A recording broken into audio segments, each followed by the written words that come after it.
안녕하세요. 집에서 예뻐지고 멋있어지는 방법 홈케어 예슬 언니입니다.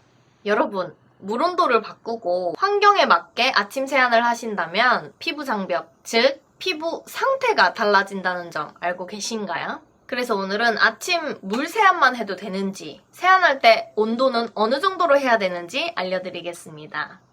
먼저 구독과 좋아요 눌러주시고 영상 시작할게요. 아침 물 세안을 언제 하면 되는지는 전날 밤 어떤 것을 바르고 잤느냐에 따라, 지금 현재 내 피부 상태에 따라, 계절이나 환경에 따라 다릅니다. 혹시 더 멘붕 오셨나요? 걱정 마세요. 홈케어 예슬 언니가 여러분들을 위해서 마인드맵으로 정리를 해봤습니다.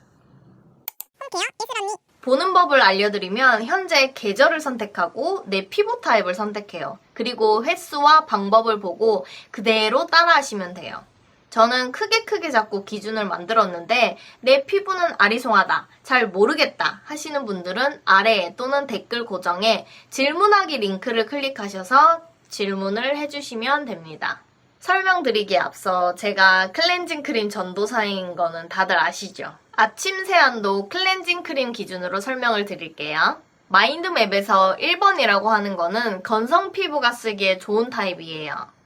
수분 함량이 좀 많고 점성은 높고 낮음을 정했을 때 그 중간 정도의 점성을 가지고 있어요.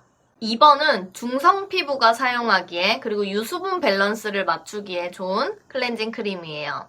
이거에 대한 점성은 중간과 낮음 사이죠. 3번은 건강한 지성 피부가 사용하기에 좋고요. 유분을 싹 잡아줘요.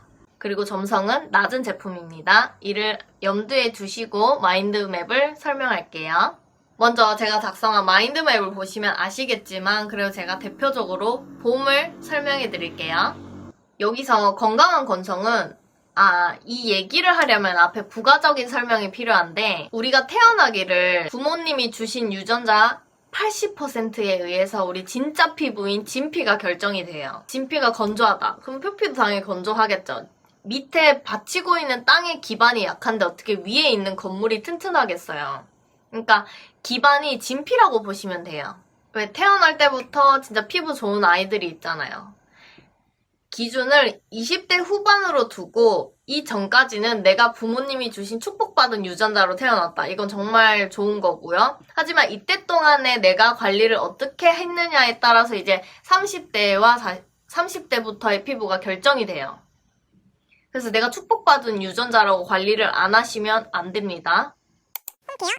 일단은 제가 태어나기를 건성으로 태어났어요. 근데 이제 관리를 잘한다고 해서 제가 중성이 되는 건 아니고 그냥 건강한 건성이 되는 거예요. 지성 피부보다는 좀 더 수분 라인을 선택해야 된다는 건강한 건성 피부라는 거죠. 이렇게 이해하시면 될 것 같아요. 모르시면 밑에 질문해주세요.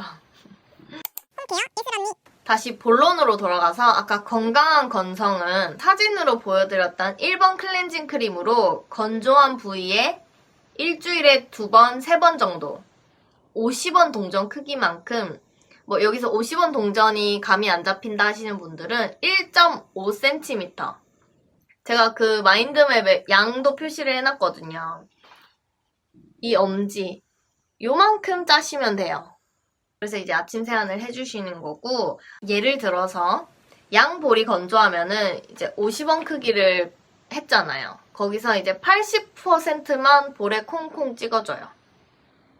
그 다음에 나머지 20%를 이마, 코, 턱에 찍어주고 롤링을 하면서 아침 세안을 해주시는 거예요.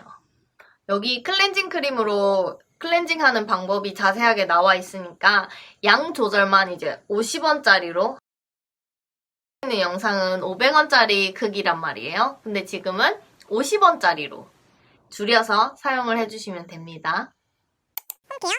그 다음에 익은 트러블은 그 노랗게 익어서 금방 터질 것 같은 그런 익은 트러블을 말하는 거예요. 트러블 같은 경우에는 유분 조절을 해줘야 되니까 3번으로 그 부분에만 클렌징을 해주는 거예요.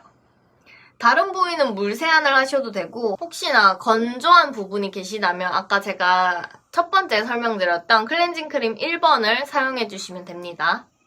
그 대신 아까보다 50원보다는 좀 작은 40원 정도가 되겠죠? 그 다음에 빨간 건성 트러블이 있죠. 이 빨간 건성 트러블이 뭐냐 하면은 노랗게 익은 것도 아니고 그냥 빨갛게 뿔로 올라와 있어요. 얘가 뭐 익은 건지 뭐 익으려고 노력을 하는 건지 그냥 나와 있는 건지 이런 아이들이란 말이에요. 그래서 얘가 익지도 않는다. 계속 빨갛게 유지된다. 오후에 속건조가 있다 하시는 분들은 건성 트러블이라고 의심을 해봐야 돼요. 여기 전체가 그렇게 나면은 진짜 뭐 성인 여드름이나 그런 트러블들에 속해서 병원에 가셔야 되지만 그냥 쫑쫑쫑쫑 올라온 것들은 건성 트러블이라고 의심을 해보시면 좋을 것 같아요. 건성 트러블은 말 그대로 건조해서 나는 트러블이기 때문에 거기에 수분 공급만 해주면 돼요. 뭐 1번이나 2번 클렌징으로 일주일에 2번, 3번 공급을 해주시면 돼요. 제가 1번이라고 했는데 2번도 사용하셔도 좋아요. 예민성, 민감성 피부분들은 건조한 부위에 일주일에 이제 2번 정도 세안을 해주시면 됩니다. 왜냐하면 이제 손이 얼굴에 계속 닿을수록 걔도 자극으로 인식을 하거든요. 안 그래도 예민한데 손이 계속 닿으면은 더 나빠질 수 있기 때문에 2번만 해주시면 됩니다. 그 다음으로 이제 물 세안을 하는데 그거 선정할 때 이렇게 촥 하잖아요. 물을 약간 그 느낌으로 해주시면 됩니다. 이렇게 봄을 살펴봤고요. 그 다음 여름에는 더워지죠. 모공이 확장되고 온도가 높아져서 유분 분비가 활발해져요. 그래서 트러블이나 뭐 예외적인 피부들 말고는 이제 클렌징 크림 사용 횟수가 줄어들었어요. 그리고 가을을 생각해보시면 여름보다는 확실히 건조해지고 일교차도 심해지잖아요. 여름보다는 클렌징 크림 사용 비율이 높아지는데 봄이랑 비교해보시면 봄이랑 거의 비슷하다고 보시면 돼요. 마지막으로 겨울에는 피부가 정말 무서워하는 환경을 다 갖췄는데요. 아침 세안 클렌징 크림 사용 비율이 제일 높아요. 제가 지금 비율로 설명드리고 있잖아요. 말로는. 그런데 마인드맵에 보시면 횟수로 나와 있단 말이에요. 횟수는 그냥 대표적인 예일 뿐이에요. 비율을 수치화 시켜놓은 거죠. 1년을 4계절로 나눴을 때 봄에는 이 정도 비율, 여름엔 이 정도 비율, 가을엔 겨울에는 이 정도 비율 이렇게 나눴는데 여러분들이 그 비율을 정확히 모르시니까 제가 이제 대표적으로 수치화해서 나타낸 거예요. 꼭 이렇게 하라고 정해진 게 아니라 그때그때 상황마다 피부 상태마다 이제 달리 여러분들의 융통성 있게 하시면 됩니다. 이 마인드맵 파일 갖고 싶으시죠, 여러분? 그건 바로 네이버 카페 홈케어 예슬 언니의 수분 보습 케어 카테고리에 있습니다. 그리고 물온도는 바로 다음 영상에서